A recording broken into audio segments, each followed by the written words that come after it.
আসসালামু আলাইকুম রহমতুল্লাহ। আশা করি সবাই ভালো আছেন। আমিও ভালো আছি আলহামদুলিল্লাহ। আল্লাহ যে অবস্থায় রাখে সর্বাবস্থায় আল্লাহ শুক্রিয়া। আজকে ছোট্ট ভিডিও দিব একটু। আসলে অনেক সময় ছোট্ট থেকে বড় হয়ে যায়। আর আমি তো সুপরিচিত বক্তা বা ফেমাস কেউ না।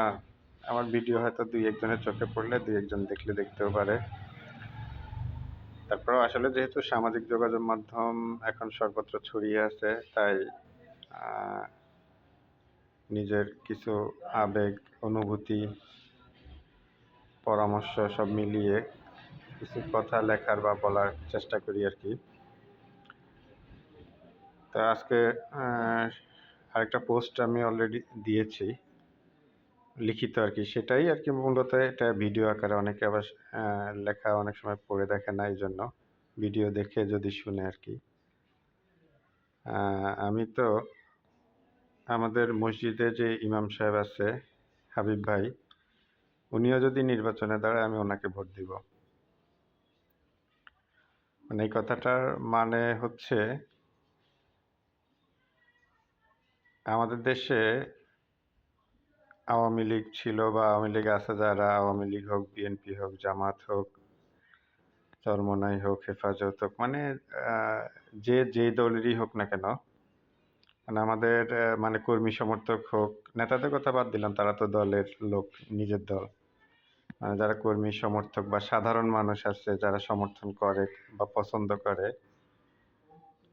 তো বেশিরভাগ ক্ষেত্রে দেখা গেছে আসলে মানে তাদের একটা ধারাবাহিকতা থাকে। মানে সে অমুক দলেরই পক্ষে ভোট দেয় আর কি। মানে ধারাবাহিক, এবার যেই দাঁড়াক না কেন, দল, প্রতীক, মানে ব্যক্তি দেখে ভোট দেওয়ার সিস্টেম আসলে আমাদের দেশের সাধারণ মানুষের মধ্যে নাই বললেই চলে। দল, প্রতীক এগুলো দেখে ভোট দেওয়ার প্রবণতা আর কি।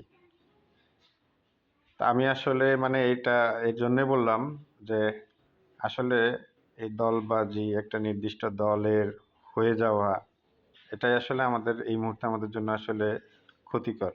কখনো কোনো ভালো মানুষ ক্ষমতায় আসতে পারবে না। এই টেন্ডেন্সি থেকে বের না হইতে পারলে জীবনেও আরো শত শত বছরেও কোনো ভালো মানুষ কখনো ভালো কোনো পর্যায়ে যেতে পারবে না, ক্ষমতায় আসতে পারবে না, সরকার গঠন করতে পারবে না। তো এই জন্যই শুরুতে ওই কথাটা বললাম যে আমি মানে কোনো নির্দিষ্ট দলবাজিতে নাই, বিশ্বাসী না, সহজ হিসাব। সেটা যেই দলই হোক না কেন, আমি যদি দেখি যে আমার কখনো আল্লাহ তৌফিক দেয়, আমি যেখানকার ভোটার, সেখানে যদি দেখি যে আমাদের মসজিদের ইমাম সাহেবের মতো একজন সৎ লোক, নিষ্ঠাবান লোক, যাকে বিশ্বাস করা যায়, অন্তত তুলনামূলক ফেরেশতার মতো এই দুনিয়াতে কেউই নাই, অন্যদের চেয়ে তুলনামূলকভাবে যাকে বেশি বিশ্বাস করা যায় আমি তাকেই ভোট দিব। হ্যাঁ, এখন হয়তো উনি নাই, অন্য যেই থাকুক না কেন, ৮ জন ১০ জন কোন কোন প্রার্থী আছে আমি এখনো ভালোভাবে জানিও না। মানে ৮ জন প্রার্থী থাকুক, ১০ জন প্রার্থী থাকুক, ২ জন প্রার্থী থাকুক, তুলনামূলক যে ভালো তাকে আমি ভোটটা দিব।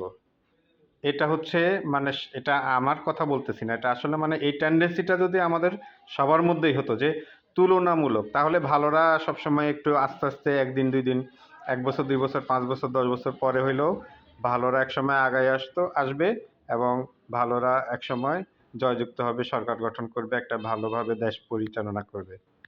কিন্তু আমরা আসলে এই যে আমাদের দলের প্রতি যে আনুগত্য, অন্ধত্ব, দলের প্রতি মানে যেটা সহজ কথা যে দল কানা আমরা, যে এই টেন্ডেন্সিটার কারণে আসলে কখনোই কেউই সুযোগ পাবে না ভালোভাবে, এই মানে ভালো মানুষ সুযোগ পাবে না সামনে এগিয়ে যাওয়ার বা নির্বাচিত হওয়ার সুযোগ পাবে না, কখনোই না।